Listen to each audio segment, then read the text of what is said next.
Sunday, June 11th, 2023. The Solemnity of the Most Holy Body and Blood of Christ. This passage is the concluding part of the discourse on the bread of life, taught by Jesus in the synagogue of Capernaum after the multiplication of the loaves and fishes. The people saw the sign. They decided to take him by force to make him king. Why do these amazed and admiring crowds seek Jesus?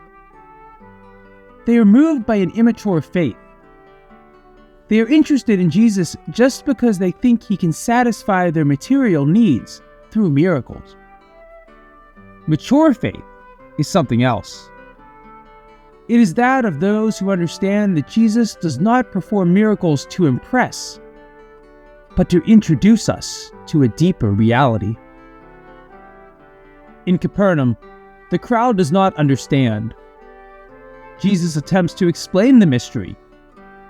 He presents himself as the bread of life, which comes from heaven. He declares that whoever listens to him assimilates his message, his gospel, and feeds himself with the words of life.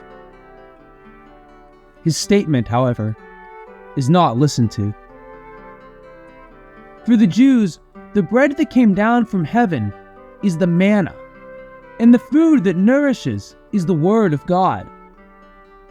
How can the son of Joseph claim such a right? Instead of mitigating his claim, Jesus makes an even more surprising statement. The bread to eat is not only his doctrine, but his own flesh. The bread I shall give is my flesh, and I will give it for the life of the world. These are the opening words of today's passage. Eating this God-made flesh means recognizing that the revelation of God comes into the world through the carpenter's son, and to welcome his wisdom coming from heaven. Even after his clarification, however, the scandalous aspect of the proposal of Jesus remains. How can one eat his person? The shocked reaction of the listeners is understandable and justified. How can this man give us his flesh to eat? They understand that he is not only referring to the spiritual assimilation of God's revelation, but also to a real eating. What does he mean?